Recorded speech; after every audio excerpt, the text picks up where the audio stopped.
ನಮಸ್ತೆ. ನಾನು ನನ್ನ ಲೈಫ್ ವಿಶೇಷ ಕಾರ್ಯಕ್ರಮಕ್ಕೆ ಮತ್ತೆ ಸ್ವಾಗತ. Sir welcome.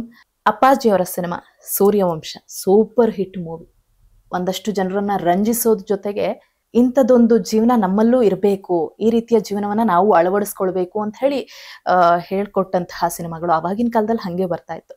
ಅದೇ ಹೆಸರಲ್ಲಿ ಒಂದು ಸೀರಿಯಲ್ ಮಾಡ್ತಿದ್ದೀರಿ, ಹೇಗನಿಸ್ತಿದೆ?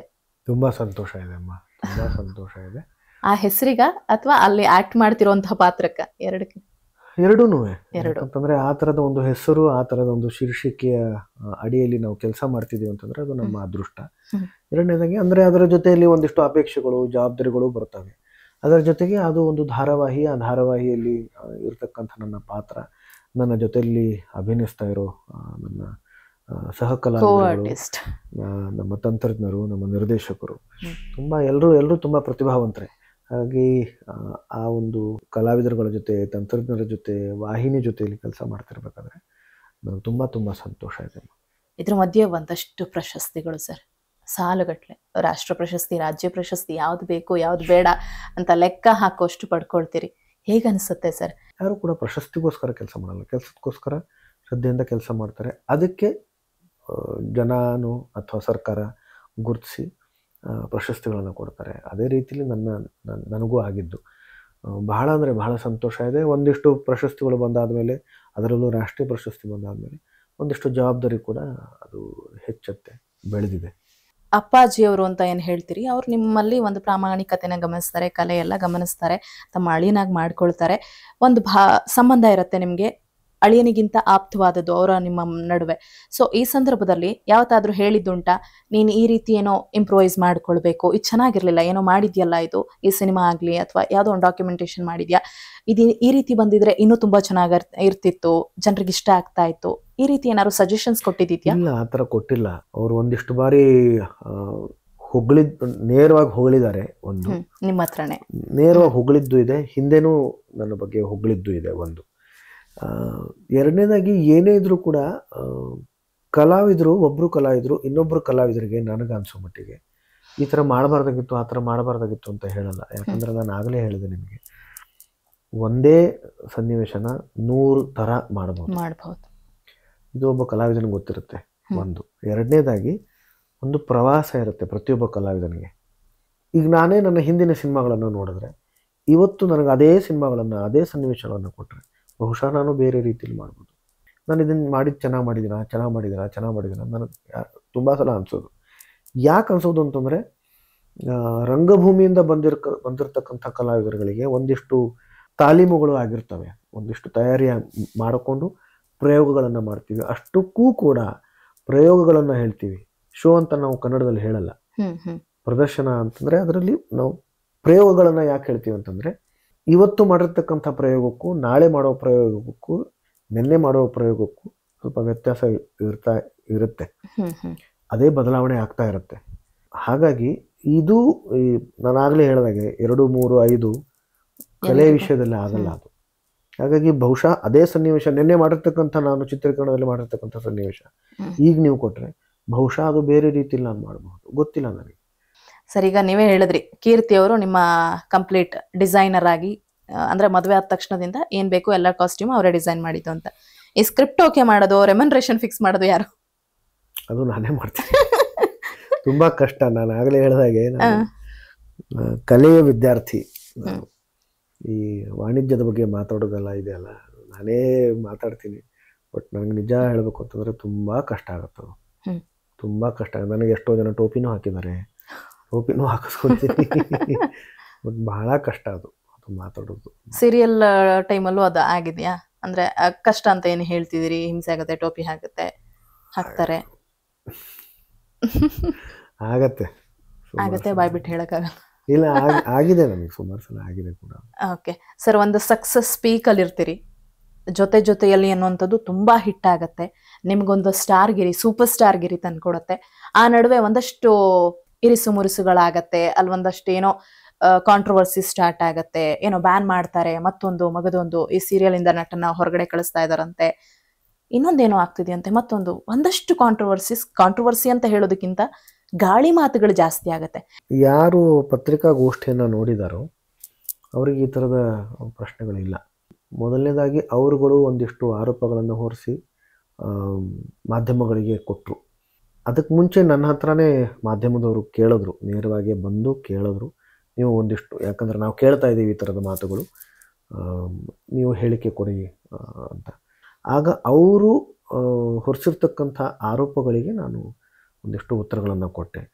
ಅದಾದಮೇಲೆ ತಿರ್ಗಾ ಅವರೆಲ್ಲ ಕೂತ್ಕೊಂಡೆಲ್ಲ ಒಂದು ಪತ್ರಿಕಾಗೋಷ್ಠಿಯನ್ನು ನಡೆಸಿದ್ರು, ಬ್ಯಾನ್ ಅಂತ ಎಲ್ಲ ಹೇಳಿದ್ರು. ಅದಕ್ಕೆ ತಿರ್ಗಾ ನನ್ನ ಹತ್ರ ಬಂದು ತಿರ್ಗಾ ನಾನು ಅದಕ್ಕೆ ಸ್ಪಷ್ಟನೆ ಕೊಟ್ಟೆ. ನಂತರ ನಮ್ಮ ವಾಣಿಜ್ಯ ಮಂಡಳಿಗೆ ನಾವು ಹೋದ್ವಿ, ಅದು ಅಭಿಮಾನಿಗಳೇ ಕರ್ಕೊಂಡು ಹೋಗಿದ್ದು. ಅಲ್ಲಿಂದ ಕಿರುತೆರೆ ಒಂದು ಸಂಘ ಇದೆ, ಅಲ್ಲಿಗೆ ಹೋದ್ವಿ. ಬ್ಯಾನ್ ಅಂತ ಇದು ಮಾಡೋ ಅಧಿಕಾರ ಯಾರಿಗೂ ಇಲ್ಲ ಅಂತ ಅವ್ರು ಹೇಳಿದ್ರು. ಆದರೆ ಅಷ್ಟೊತ್ತಿಗಾಗಲೇ ಒಂದಿಷ್ಟು ಮಾತುಗಳು ಬಂದಿತ್ತು. ಆದರೆ ಯಾರು ಪತ್ರಿಕಾಗೋಷ್ಠಿಗಳನ್ನು ಸಂಪೂರ್ಣವಾಗಿ ನೋಡಿದಾರೋ ಅವರು ನನ್ನ ಜೊತೆಯಲ್ಲೇ ನಿಂತ್ಕೊಂಡ್ರು, ನನ್ನ ಬೆನ್ನೆಲುಬಾಗಿ ನಿಂತ್ಕೊಂಡ್ರು.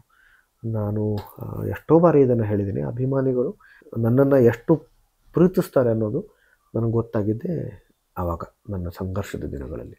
ಅಂದರೆ ಎಲ್ಲರೂ ಜೊತೆಗೆ ನಿಂತ್ಕೊಂಡ್ರು, ಎಲ್ಲರೂ ಜೊತೆಲಿ ನಿಂತ್ಕೊಂಡ್ರು, ಹೋಮ ಮಾಡಿದ್ರು, ಸಂಕಲ್ಪಗಳನ್ನು ಮಾಡಿದ್ರು, ಹರಕೆನ ಹೊತ್ತಿದ್ರು, ಮನೆಗೆ ಬಂದರು, ಭೇಟಿ ಮಾಡಿದ್ರು, ನಿಮ್ಮ ಜೊತೇಲಿ ಇದ್ದೀವಿ ಅಂತ ಹೇಳಿದ್ರು, ಪತ್ರಗಳನ್ನು ಬರೆದ್ರು, ವಾಹಿನಿಗೆ ಪ್ರತಿಭಟನೆಯನ್ನು ಮಾಡಿದ್ರು. ಮಹಿಳಾ ಅಭಿಮಾನಿಗಳು ಪತ್ರಿಕಾಗೋಷ್ಠಿಯನ್ನು ನಡೆಸಿದ್ರು. ಬಹುಶಃ ಅದು ನಮ್ಮ ಇಡೀ ದೇಶದಲ್ಲೇ ಮೊದಲ ಬಾರಿ ಆಗಿರೋದು. ಸಾಮಾಜಿಕ ಜಾಲತಾಣಗಳಲ್ಲಿ ಅಭಿಯಾನ ನಡೆಸಿದ್ರು, ಹೋರಾಟ ಮಾಡಿದ್ರು. ಧಾರಾವಾಹಿಯನ್ನು ನೋಡೋದೇ ಬಿಟ್ಟರು. ಅದು TRP ಚಾರ್ಟಿಂದ ಹೊರಗಡೆನೇ ಹೋಯಿತು, ಟಾಪ್ ಅಲ್ಲಿದ್ದು ಹೊರಗಡೆನೇ ಹೋಯಿತು. ಇದು ನಾನು ನೋಡಿರಲಿಲ್ಲ, ನನಗೆ ಗೊತ್ತಿರಲಿಲ್ಲ, ನಾನು ಅಂದ್ಕೊಂಡಿರಲಿಲ್ಲ. ಅದು ನನಗೆ ಗೊತ್ತಾಯಿತು. ಬಹುಶಃ ಅದು ಆಮೇಲೆ ನನಗೆ ಬೇಜಾರಾಗಿದ್ದು ಏನು ಅಂತಂದರೆ, ನನಗೆ ಅಭಿಮಾನಿಗಳೇ ಹೇಳ್ತಾ ಇದ್ರು, ನೀವು ವಾಪಸ್ ಕರೆದ್ರು ನೀವು ಮಾಡಬೇಡಿ ಸರ್ ಅಂತ. ಆದರೆ ನಾನು ಅಂದ್ಕೊಂಡಿದ್ದೇನು ಅಂತಂದರೆ, ನಾನು ಅದನ್ನು ಪ್ರಾರಂಭ ಮಾಡಿದ್ದೀನಿ, ನಾನು ಅದನ್ನು ಆ ಪಾತ್ರ ಮುಗಿಸ್ಬೇಕು. ಆ ಪಾತ್ರ ನನಗೆ ತುಂಬ ಕೊಟ್ಟಿದೆ, ಆ ಧಾರಾವಾಹಿ ನನಗೆ ತುಂಬ ಕೊಟ್ಟಿದೆ. ಹಾಗಾಗಿ ಧಾರಾವಾಹಿಗೆ ಈ ಥರ ಆಗಬಾರ್ದು, ಇದು ಎರಡನೇದು. ಮೂರನೇದಾಗಿ ಅಭಿಮಾನಿಗಳು, ವೀಕ್ಷಕರಿಗೆ ಅದು ಅವ್ರಿಗೆ ಬೇಕಾಗಿಲ್ಲ, ಹಿಂದೆ ಏನಾಗಿದೆ ಅದು ಬೇಕಾಗಿಲ್ಲ. ಅವ್ರಿಗೆ ಒಂದು ಕಾದಂಬರಿಯನ್ನು ಓದ್ತಾ ಇರಬೇಕಾದ್ರೆ ಕೊನೆ ಒಂದು 4 ಪುಟಗಳು ಹರಿದು ಹೋದರೆ ಏನು ಅನಿಸುತ್ತೆ ಓದುಗನಿಗೆ? ಅದು ಆಗಬಾರ್ದು. ಇದು ಒಂದು ಇತಿಹಾಸ ಸೃಷ್ಟಿ ಮಾಡಿರ್ತಕ್ಕಂಥ ಒಂದು ಧಾರಾವಾಹಿ, ನಾವು ಉಳಿಸ್ಬೇಕು ಇದನ್ನು. ಹಾಗಾಗಿ ನಾನು ಮತ್ತೆ ಅವ್ರು ಕರೀಲಿ, ನಾನು ಮತ್ತೆ ಹೋಗ್ತೀನಿ, ಅದನ್ನು ಮುಗಿಸ್ತೀನಿ ಅಂತಲೇ ಹೇಳಿದೆ.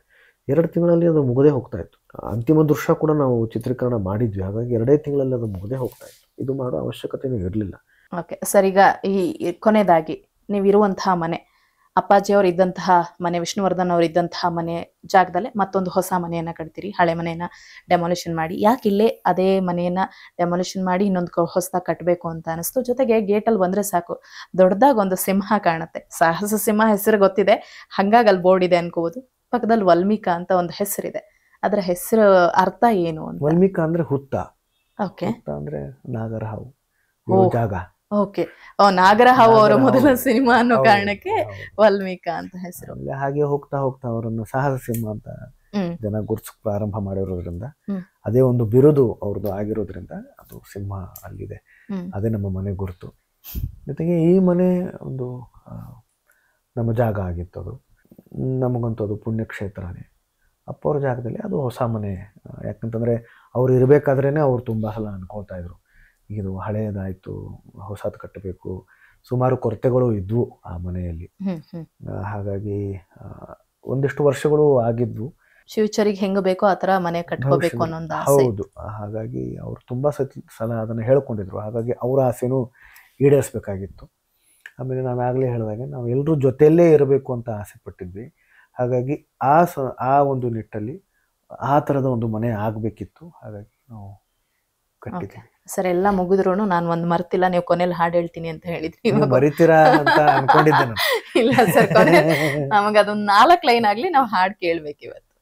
ತುತ್ತು ಅನ್ನ ತಿನ್ನೋಕೆ, ಬೊಗಸೆ ನೀರು ಕುಡಿಯೋಕೆ, ತುಂಡು ಬಟ್ಟೆ ಸಾಕು ನನ್ನ ಮಾನ ಮುಚ್ಚೋಕೆ, ಅಂಗೈಯಗಲ ಜಾಗ ಸಾಕು ಆಯಾಗಿರೋಕೆ ಆಯಾಗಿರೋಕೆ.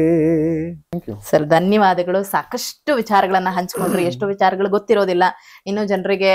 ಒಬ್ಬ ಹೀರೋ, ಸೀರಿಯಲ್ ಹೀರೋ ಅಥವಾ ಸಿನಿಮಾ ಹೀರೋ ಅಂತ ನೋಡಿರ್ತಾರೆ ಹೊರತು ಇವರು ಬೇಸಿಕಲಿ ಏನಾಗಿದ್ರು, ಹೇಗಿದ್ರು ಅದೆಲ್ಲ ಗೊತ್ತಾಗೋದಿಲ್ಲ. ಸೊ ಈ ಮೂಲಕ ತಿಳಿಸ್ಕೊಟ್ಟುವಂತಹ ಪ್ರಯತ್ನ ಮಾಡಿದ್ರಿ. ಧನ್ಯವಾದಗಳು. ತುಂಬಾ ತುಂಬಾ ಧನ್ಯವಾದಗಳು. ಸಂತೋಷ. ಇದಾಗಿತ್ತು ಇವತ್ತಿನ ನಾನು ನನ್ನ ಲೈಫ್ ವಿಶೇಷ ಕಾರ್ಯಕ್ರಮ. ಇದೇ ರೀತಿ ಮತ್ತಷ್ಟು ಅತಿಥಿಗಳನ್ನ ನಿಮ್ಮ ಮುಂದೆ ಪರಿಚಯ ಮಾಡಿಕೊಡುವಂತಹ ಪ್ರಯತ್ನವನ್ನ ನಾವು ಮಾಡ್ತೀವಿ. ನೋಡ್ತಾ ಇರಿ BN TV, ಇದು ನಿಮ್ಮ ಧ್ವನಿ.